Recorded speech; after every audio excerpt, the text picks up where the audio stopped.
mu mel ni ki sax loolu ñu yóbbee ci ki nga xam ne mooy Ousmane Sonko moo nekk premier ministre bu réewum Sénégal jamono bi ñu toll nii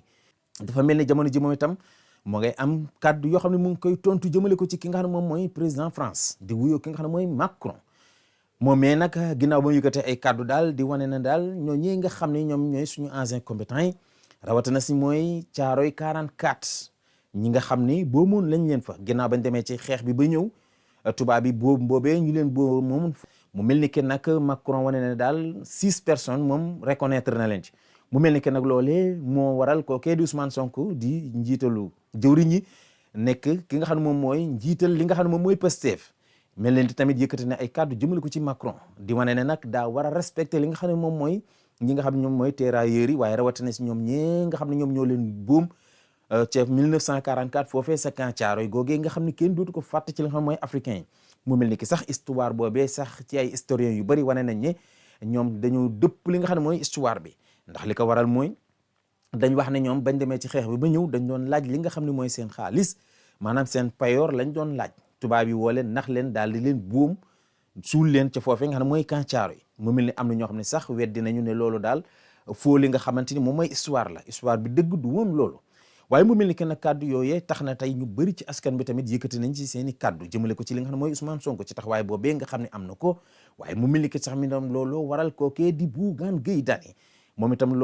itam ñàkk koo bañ a mën a wanaa su ma waral tamit mu yëkkati kàddoom jëmale waat ko ci ki nga xam ne moom mooy Ousmane Sonko mi nga xam ne jamono ji jàpp na ne kooku moom mooy ak wu jëm ci li nga xam ne mooy réewum Sénégal ci langue politique gi ndax gis nañ ne jamono bi ñu toll nii nag kookee di ki nga xam ne moom mooy Ousmane Sonko saa bu defee ay yenn réact rek kookee di ki nga xamante ni moom mooy Bougane Gueye dina génn tamit daal di def ay contre action kon mu mel ni ki tamit nag fan yi génn bu metti boobee nga xam ne mu ngi koy génn daal dem na sax ba jaaxal nit ñi di waral na Bougane Gueye nii lan moo ko dal ndax moom day politique wala ndax dafa bëgg a fés wala ndax moom dafa jëfur bañ kii nga xam ne mooy Ousmane Sonko ndax Ousmane Sonko moom jiital njëwriñ la waaye nekkul li nga xam ne mooy président bi waaye nag jamono ji mel ni moom muy président bi ndax kookee di ki nga xam ne mooy Bougane mayut ko dara ba loolu waral saa su nekk daanaka bis bu nekk dina génn ci li nga xamante ni moom mooy askan bi di am ay kàddu yoo xam ne dina ko yëkkati jëmale ko ci kookee nga xam ne mooy Ousmane Sonko mu mel ni que nag looloo waral kookee nga xam ne moom mooy Gueye l'original nekkoon ci li nga xam ne mooy gëm sa bopp mouvement boobu mu mel ni nekk Gueye l'original moomee nga xam ne sax dafa mujjoon génn foofee moom itam am na ay kàddu yoo xam ne yëkkati woon na ko jëmale ko ci ki nga xam ne mooy Bougane Gueye ci gis-gisam ci ni nga xam ne jàppee na ko kookee nga xam ne moom mooy Bougane Gueye ndax ennemi moo dox ci diggante moom ak ki nga xam ne mooy Ousmane Sonko waaye loolee bi nga xam ne journaliste bi laaj na ko nangu wuta dem jusqu'au bout ci li nga xam ne mooy laajte bi waaye ci kàddu yi ki nga xam ne mooy Gueye l'original ma fay génne wax naa ne Bougane dafa juum ci posture bu mu nekk man gëm naa ne dafa juum parce que yaakaar naa la ma yàgg a wax rek moo ñu nekk anti système xeex ba lii ñëw tey yow nga nekk un acteur fondamental de ce changement tey à 3 mois moins de 3 mois nga génn di ŋàññe li fi nekkoon te ñun ñëpp xam nañ ne comme ci mëntu doonoon ci ñoom bul la joxoon réew mi en 3 mois boo moytul nga def lu gën a néew ñi li ñu defagum. Je dis il faut qu'on soit conséquent et cohérent et que mooy li ma wax Sénégal tey dafa nekk ci tournant décisif vraiment on n'a pas besoin de cette opposition bi ma gis muy commencer di ñëw te en réalité du vraie opposition parce que ñi nga taxaw ni tey ñu ne dañuy taxaw di opposer wu c'est en réalité pour exister pour que sénégalais yi bàyyi leen xel parce que ñoom ñii ñëpp wax dëgg fa yàlla ñun ñoo nekkoon bokk kuréel bu naan F24 man ma nekk président commission organisation ñoom ñii ñëpp ñu ñoo doon toog avec Bassirou Diomaye avec ñeneen ñëpp ñi nga gis ñuy yuuxu tey gën ci fës ñoo doon toog di nas di noddi pour jële fi ñi fi nekkoon kon nag man entre temps lan moo fi ñor wala lan moo fi ñor bañ koy màcc. C'est la question que je voulais vous poser parce que dama gis y avait diggante Bougane ak Sonko yéen a nekkoon c'était grand frère c'était petit frère. C'était mon ami damay ànd ak moom bu parce que système bi baaxul su jiitoo man ma ànd ak moom qu'est-ce qui a été à l'origine de cette cassure et même presque dafa mel ni animosité moo am en tout cas ci benn côté diggante Bougane ak Ousmane Sonko man laaj la boo xamee ni vraiment bëgg naa ko laaj parce que xam nga nekkoon xam naa ko bu baax mais mënuma am réponse parce que bettu la tuuti bett du ma bett parce que à la fin ultime combat bi am naa loo xam ne xam naa ko ci luy wane comportement bi man je dis il a été trop mal conseillé ñun def nañ suñu wareef orienté nañ ko mais tey jii boo xoolee en réalité Bougane normalement il devait être le président ki nga xam ne mooy yor coalition Diomaye ci élection yi devait être le directeur de campagne parce que dañoo toog aussi ànd ak ñoom ci xeex bi tey gis ngeen Ousmane Sonko bi mu nekkee ci kaso bi cité kër góor gi daan na yëngu Bougane moo doon def conférence de presse ñuy xeexal Ousmane Sonko aussi parce que ñun jàppoon nañ ne li ñu ko teg du yoon et puis li ñu teg sax Bougane ci wàllu professionnel am et cetera du yoon acharnement dafa am mais li ñu jaaxal ba jaaxal mooy tey ji jusqu'à la fin ba vidéo boobu di génn di wax deuxième tour ñun jàppoon nañ ne coalition bi la ñuy jàppale parce que c'était la coalition gagnante et c'était la coalition anti-système et on avait pris des engagements comme je l'ai dit avec cette coalition présidentielle bi ma jul coalition Diomaye président seeti woon nañ également Bougane à ce que mu soutenir on a pris des engagements yoo xam ne mu ngi nii toog ñi may wax El Malick Yacine Fall honorable député Ayib Daffé ñoom ñëpp ñu ngi toog ñun ñu toog et Bougane li mu jëloon comme engagement mooy on va vous soutenir sans condition ba invité leen même ci assemblée générale bi nga xam ne moom lañ doon def le samedi malheureusement ñu mujj ko reporté pour faute de salle donc man jàpp naa ne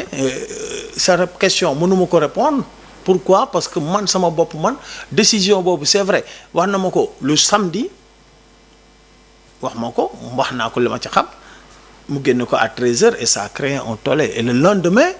ce sont les élections donc on n'a pas vu venir boo ko xoolee sax gis nga ñeneen responsable yu bari ci dëkk yi ñoom jël nañ seen i décision jàppale coalition Diomaye dem parce que on s'attendait vraiment parce que y avait même pas à calculer il y avait même pas à déchiffrer ou analyser c'était très clair c'était très net et précis que aujourd'hui si on veut un changement dañu war a ànd ak ñoo coalition Diomaye jàppale leen pour jële fi li fi ne donc il m'est extrêmement difficile de répondre quand même à cette question-là quelles sont les motivations et les kii am na nag yoo xam ne kenn mënu ko wax ci plateau mais yàlla baax na li am solo ba am solo mooy wax naa ko posture bi baaxul juumte la parce que man jàpp naa ne mooy li Birahim wax Sénégal dafa toll ci tournant boo xam ne tey la manière même de faire une opposition dafa war a soppeeku parce que depuis 1960 li ñu constaté moo ñu indi situation yi chaque fois ñu sénégalais yi ne diw la wala ñii la au pouvoir ñeneen ñëpp de manière justement comment on veut le dire innée ou bien de manière naturelle ñëpp ils se focalisent comme des opposants radicaux xeex pour ñuy jóge fi ñoom ñu toog loolu yóbbul Sénégal fenn moi j'attends une opposition vraiment constructive une opposition intelligente force de proposition par rapport à la situation du Sénégal actuel il a dit on a un monde le Sénégal est dans un monde planétaire tey jii lii xew fii tey aux États-Unis ñu ngi koy xool tey ñëpp xam nañ ne am nañu pétrole boo xam ne ñëpp bëgg nañ ko am nañu gaz waxuma sax ressources yi ñu amoon mais tey doomu réew mi tey dañu war a am beneen taxawaay pour ñu construire suñu réew pour suñuy doom man loolu laa gëm j'attends aujourd'hui je l'ai toujours dit je donne l'exemple de l'accident bi amoon si kilo bi ñu demee xool bus bi xool nu mu méttee ba ñu génnee ñun def proposition muy ñu transporter lu mu gën a gaaw nit ñi blessé yenn par hélicoptère gis nañ ndam biñ ci am ci accident ba sa toppaat c'est-à-dire que une opposition tey war nañu toog am une opposition constructive ba ne jiital le moi mais le nous ba ne jiital sa bopp maa fa war a toog wala bu ma fa toogul du baax ñii naa leen galgal pour ñu jóge fi loolu amul sens li am sens mooy tey damay rêver dëkk boo xam ne tey Sénégal ni mu joxee exemple ci élection yi mu joxe ko exemple ci classe politique bi ñi ñuy dundee entre ñoom qu'on se regarde plus en chien de faïence mais tey ñu am ay sujets yoo xam ne c'est des sujets cruciaux pour le Sénégal état bi toog régime bi toog opposition toog ñu jël sottinte ay xalaat jël les meilleures décisions pour le Sénégal parce que ku nekk aussi sa programme am na yu baax yoo xam ne tey buñ ko appliquer Sénégal jël ci ndam. je crois que il faut que aujourd'hui cette nouvelle classe politique bi nga xam ne ñun ñoo commencé di jóg te bu ñu li ñuy jóg aussi du lu intéresser réellement Sénégalais yi seeni propos tey boo ko xoolee ba xool doo ci jëriñ njariñ boo xam ne tey Sénégalais lambda bi ou le Sénégal de manière générale na ko exploiter nañu jël nekk au-dessus de la mêlée et je salue la sagesse de Amadou Ba parce que Amadou Ba jox na leen ñoom leçon suñ ko gisee suñ ko gisul en 3 mois mënoo fi toog di wax ay bilan wala di sax ñoom ñeneen ñëpp. mais xoolal tey jii. xam nga ñan nga gis. xaaral ci ñi demoon élection. wala ñi foofu laa amoon bëgg a ñëw. parrainage. non te pourquoi déggoo je leen. dis Amadou Ba. Amadou lu mu bon am na ñaata 34%. deuxième. ñeneen ñi sax seen mutisme mën naa ko comprendre parce que peut-être coût bi moo lii leen dal ñu si bëri amuñu 1% 0 virgule il faut ñu toog ñu consommer loolu xoolaat seen taxawaay xoolaat aussi avant ñuy génnaat di wax ça je peux quoi mais Amadou Ba qui a 34% su toogee ne teel na pour ñuy wax teel na pour ñuy am yenn comportement politicien tey dañuy dem ndànk teel na sax ñu opposé wu bu ñu waxee dëgg teel na ñu opposé wu donc sagesse boobu laay saluer et que tey vraiment ñoom ñi nga xam ne man jàpp naa ne ay embryon d'opposition lañ pourquoi parce que nee naa la ñoo bokkoon ñun ñëpp di toog di nas di noot di pour jële fi ñii ñoom rapidement ñu taxawaay moo tax ma ne ku mel ni Bougane suma xarit la suma famille dañ ko nax parce que dañ ko gëmloo ne ko dans 6 mois tu seras l'opposant numéro 1 or il risque d'être l'opposant moins l'infini et là ça pose problème loolu ça pose problème. Naan il faut qu'il fasse attention. Moi j'ai beaucoup de sympathie pour lui. Souvent dama naan ni je veux même pas parler de lui parce que dafa am fu ma ko teg sympathie bu ma am ci moom moo tax souvent la may wax mooy à un moment il faut savoir se taire parce que c'est vrai tu peux pas mënoo maanaam sujet bu ñëw wala fait bu ñëw nga war a am sa réaction bu yàggee dañ naan mais kii est-ce que ça va c'est-à-dire que tey jii nii Bassirou Diomaye Faye wax na dara wala Ousmane Sonko wax na dara xam nga lan mooy challenge bi léegi ban heure la bëggaan di wax wala lan lay yónnee c'est-à-dire boo demee ba nit ñi jàppeetuñu la quelqu'un de sérieux c'est parce que même pas que c'est pas pour lui que je le dis mais dans la manière de faire et même dans les propos mais mën nga wax ne nit mais Ousmane Sonko leeralal mbiru xawma lan protocole bi mais waxee ko wax bu rafet ne je ne lui apprends pas nu muy waxee du ma ko jàngal du ma ko ci conseiller ni rien du tout waaye am naa sañ-sañu ne ko ñam moment boo xamee ni neel teg seetaanal ñeneen ñi nga xamee ñoom ñooy opposition je parle de l'opposition qui a eu au moins même bu dee 1% xam nga yaa naan 1% mais comme 1% am na parrainage ba dem ba mu demee peut-être que bëri na waaye kiiwul waaye yow da nga dem CNG ne la joxuma la licence maanaam bëreewoo say supporters ñëwuñu bëreewoo licence amoo ko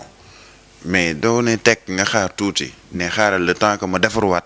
dem lijjanti am licence nga xamee ne su may bëree foofu la ñuy xamee ndax mën naa bëri wala mënuma bëri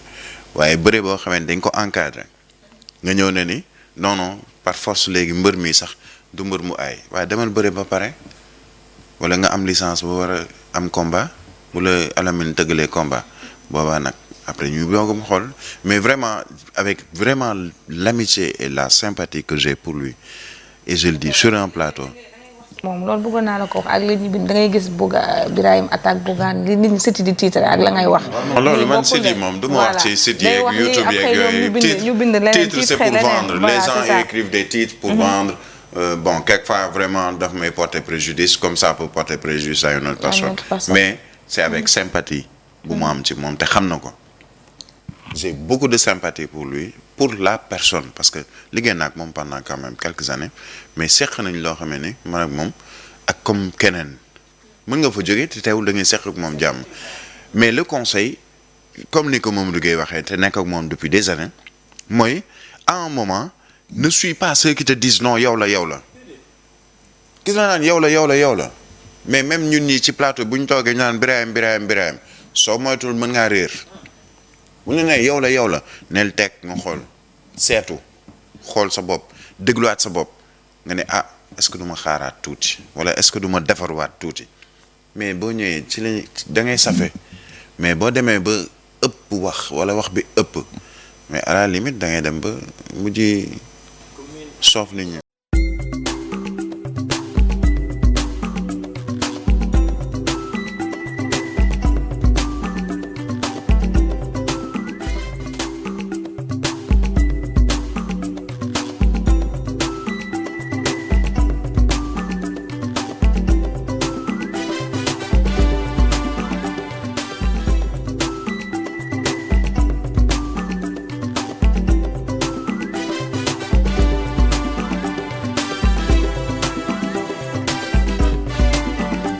waaye loolee bi nga xam ne journaliste bi laaj na ko nangu wut a dem jusqu'au bout ci li nga xam mooy laajte bi waaye ci kàddu ki nga xam ne mooy Guèye l'original